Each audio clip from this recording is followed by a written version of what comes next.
आज का जो प्रश्न है ये प्रश्न है रिपोर्टिंग के ऊपर कि आप लोगों से रिपोर्टिंग कैसे लेते हैं। अक्सर क्या होता है कि हम रिपोर्टिंग लेते नहीं है, हमें याद नहीं रहते विषय और हम उसको लिखते भी नहीं है। तो ज्यादातर लोग ये गलती करते हैं कि जब याद आता है तब जोर से चिल्ला के बोलते हैं ये काम नहीं हुआ। अगर कस्टमर को शिकायत आती है, कोई कंप्लेंट आती है या कोई नुकसान हो जाता है तो हम हमारी जो संस्था है उसमें 10-12 जितने एम्प्लॉय सबको बुला लेते हैं, जोर से चिल्लाते हैं ये देखो कितना बड़ा नुकसान हो गया, देखो ग्राहक का कितना बड़ा अडमा हो गया, देखो कितना बड़ा लॉस हो गया, तुम्हारी तरफ से हुआ।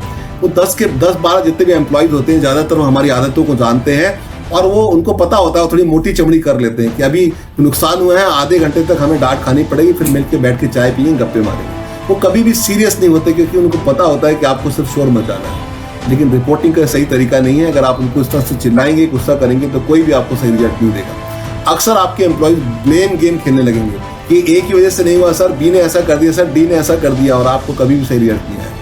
तो बेहतर ये है कि आपको शुरू से प्लानिंग करनी होगी हर चीज़ की और रिपोर्टिंग का एक फैशन बनाना होगा। आप जब भी रिपोर्टिंग लेते हैं तो आपको हर किसी को पहले काम डेलीगेट करना पड़ेगा।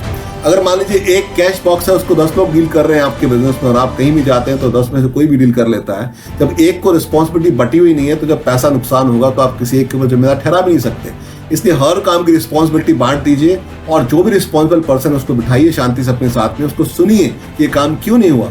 अगर मान लीजिए अगर आपने किसी को वसूल करने के लिए जिम्मेदारी दी है और XYZ से वसूल करना है तो आपने उसको जिम्मेदारी वसूल करने की दी है, तो जब आपको याद आता है तब आप चिल्लाते हैं यार उसका पैसा नहीं आया अभी तक क्या कर रहे हो। तो वो फिर आपको एक कहानी दे देता है आपका एम्प्लॉय कि सर देखिए वो फोन नहीं उठाते हैं, जब मैं जाता हूँ तो धोखा दे देते हैं, वो नहीं दे रहे हैं ऐसा वैसा।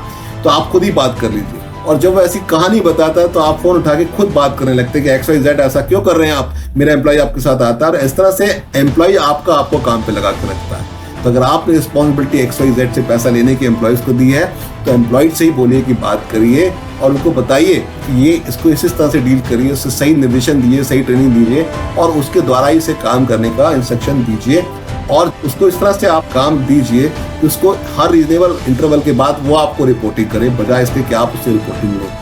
क्योंकि जब जब आपको याद आएगा आप पूछेंगे, तो नहीं याद आएगा तो नहीं पूछेंगे। लेकिन अगर आपने ये जिम्मेदारी उसको दे दी होगी रिपोर्टिंग करने की तो फिर आपका काम आसानी से हो जाएगा। आपके स्टाफ में, आपके एम्प्लॉयज में ब्लेम गेम खेलना बंद हो जाएगा।